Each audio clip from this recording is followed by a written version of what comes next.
ಹತ್ರ ಬರ್ಬೇಡಿ, ನಾನು ಕರ್ಗದ ಕೈಯಲ್ಲಿ ಮಾತ್ರ ಹಿಡಿದು. ನಾವೆಂತ ಮಾಡೋದಿಲ್ಲ, ನಾವು ಸಹ ನಿಮಗೆ ಮನ್ಸರ.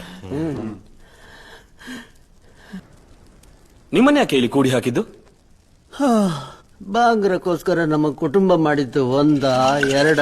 ರಾಜ ವಿಜಯೇಂದ್ರ ಅರಮನೆ ಕಟ್ಟಿಕೊಡಿ ಅಂತ ಕೇಳಿದ್ರು, ಕೊಟ್ಟೆವು. ಅವ್ರ ಮಗ ಸೆರೆಮನೆ ಕಟ್ಟಿಕೊಡಿ ಅಂತ ಕೇಳಿದ್ರು, ಅದು ಸಹ ಕಟ್ಟಿಕೊಟ್ಟೆವು. ಆದ್ರೆ ಅದೇ ಸೆರೆಮನೆಯಲ್ಲಿ ನನ್ನನ್ನೇ ಕೂಡಿ ಹಾಕ್ತಾರೆ ಅಂತ ಕನಸು ಮನಸ್ಸಿನಲ್ಲೂ ಎನಿಸಿರ್ಲಿಲ್ಲ. ಸಂಕಪ್ಪ ಯಾರಪ್ಪ? ಆ ದರಿದ್ರದವ ನಾನೇ. ಸಂಕಪ್ಪ ದೇವ್ರೇ, ನಿಮ್ಮ ಕಾಲು ಮುಟ್ಲಿಕ್ಕೆ ಸಿಗ್ತೀರಿ ಅಂತ ಕನಸು ಮನಸ್ಸಲ್ಲೂ ಎಣಿಸಿರ್ಲಿಲ್ಲ. ಬಾಂಗ್ರದವರು ಸಹ ಮೊದಲು ಇದನ್ನೇ ಹೇಳಿದ್ದು. ಅದಿರ್ಲಿ, ನಿಮ್ಮನ್ನ ಇಲ್ಲಿ ಹಾಕಿದೆ ಅಂತಕ್ಕೆ? ಅರಸರ ದೋಣಿ ಮಾಡಿಕೊಡಿ ಅಂತ ಕೇಳಿದ್ರು, ಮಾಡಿಕೊಟ್ರಾ? ಕೊಟ್ಟೆವು.